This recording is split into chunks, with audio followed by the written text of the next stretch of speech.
Hello mga kabukid! Maayo na adlaw sa iyo na tanan! A day in my life as an employee na taga-bukid! For today's video, day! Huy! Nag-insindi na!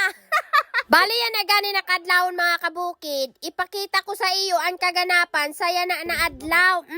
Bali alas 10 na gani sa ni mga kabukid ang kaagahon. Sabi ko gani kan tatay, mapakadto kami sa lungsod.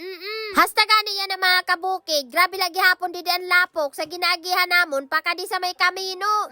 Kung makikita gani niyo dida, dili lagi hapon nagmamara. Diyos ko! Tama man gani mga kabukid. Ada nag-abot na si nanay kay hali maglinis sa may eskwelahan kay mala naging bagyo baga. Grabe gani da mga kabukid ang sayaw-sayaw ko kay grabe talaga ang ila ko kay sabi ko papay kamusta kay mapakadto kita sa lungsod kay mabakal na kita sa materialis na ipaarayusan atong baloy.